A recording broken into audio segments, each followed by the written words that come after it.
With the recent episode of the new Ghost in the Shell anime releasing, I was excited but also a little nervous. My favorite versions of Ghost in the Shell are the original manga and of course the Oshii films. Ghost in the Shell Innocence is my all-time favorite. So I have a real appreciation for what Ghost in the Shell originally was, and with the 1995 film will go on to inspire across the rest of the franchise. What excited me most is that we have never really gotten a faithful adaptation to the source material. I usually try to engage with each new version on its own terms, but I always wanted to see that original story brought to life along with all the quirkiness in Shiro's writing. We already have a solid library of the darker, more muted side of the series. The nervousness came from worrying they might change or leave out key things that make it work, or just miss the mark on what they're trying to convey. That being said, once we learned more about the staff and saw the teasers and key visuals, a lot of that nervousness faded. At the very least, it was going to look and sound great. And now that we have episode 1, I can confirm it lived up to expectation. Science Star really feels like the perfect match for bringing Ghost in the Shell back in 2026. I love how the animation has this lively hand-drawn warmth to it that makes everything feel tactile and human. Director Moko-chan, who worked on stuff like Scott Pilgrim Takes Off through his collaborations, leans even harder into the cartoonish side than the manga does sometimes. You get these big, over-the-top facial reactions and expressive little moments that let Motoko's mischievous personality shine through in a way that feels fresh. It still nails the core aesthetic and vibe of Shiro's original art though.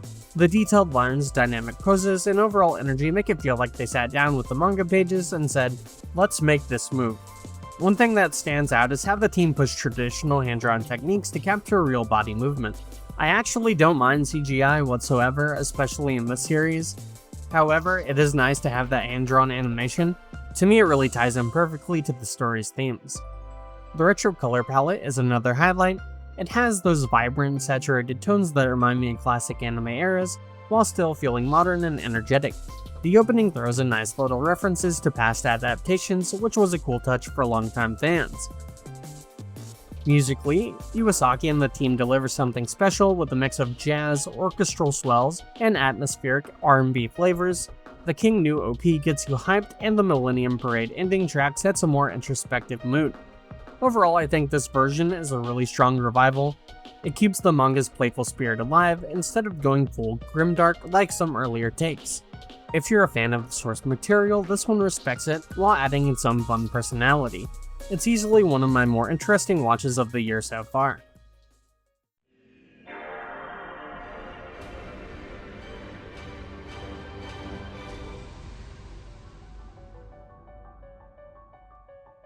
As for the adaptation itself, it is fairly one-to-one with the manga so far.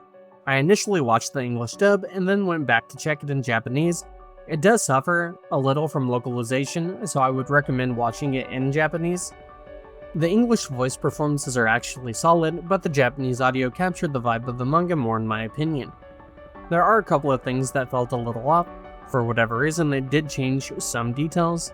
Togusa, for instance, accidentally alerts the security forces to their presence in the original manga. In the anime, they just deduce that someone is there. They are adding and removing some of his interactions for some reason. While most people probably won't notice or care, it does end up leaving out some core information about his character. There's also some exposition regarding the formation of the team that got left out of the episode. So once again, it is another thing that doesn't really take away from the show's quality, but it does show they are willing to deviate from the manga when they want to. I have seen people complain about the pace of this episode as well. I think the initial information dump actually fits the vibe and was probably an artistic choice. I had to pause it to read everything, but I understand why they did that. The later exposition and more text-heavy segments slow down and stay on pace with the rest of the episode.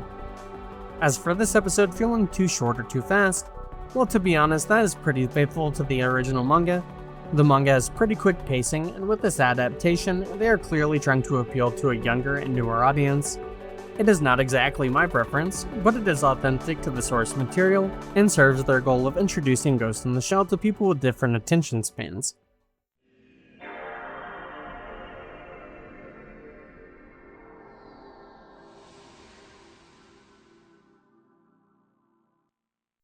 I don't normally spend much time talking about predominantly online discourse, but with Ghost in the Shell it was kind of unavoidable. The word LARP has been making the rounds again, and it showed up just in time for different parts of the Ghost in the Shell fanbase to start accusing each other of being tourists. Now, I can understand where both sides are coming from. A lot of Oshii fans do tend to focus almost exclusively on his films, sometimes to the point of overlooking the entire rest of the franchise, including the original manga.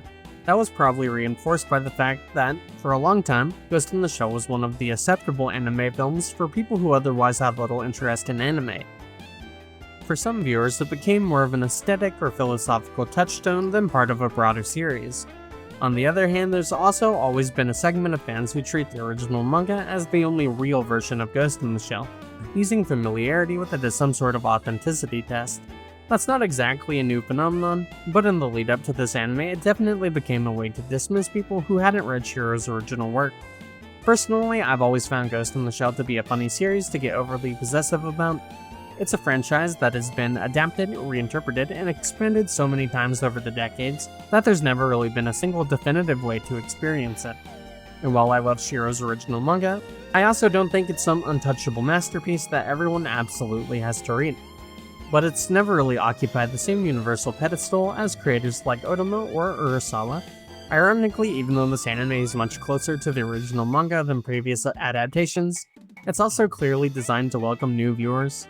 In that sense, it's every bit as much for newcomers as it is for longtime fans. So the whole tourist discourse feels a little misplaced to me. Gatekeeping can sometimes serve a purpose in niche communities, but with Ghost in the Shell, I'm not sure it accomplishes much. This is a franchise that's been part of mainstream pop culture for decades. That ship sailed long before most of the people having these arguments even discovered it. If you're still caught up in all that, I'd say just give the new anime a shot, it's pretty good. All that aside, overall I came away really impressed. It's obviously way too early to say where this adaptation will end up ranking, but as a first episode, I think it absolutely sticks the landing. It captures the personality of Shiro's manga while still feeling like its own production, and that's exactly what I was hoping for going in. If they can keep this level of quality for the rest of the season, I think this could be the adaptation we've needed for decades. That's all I've got to say for now. Thanks for watching, and I'll see you in the next one.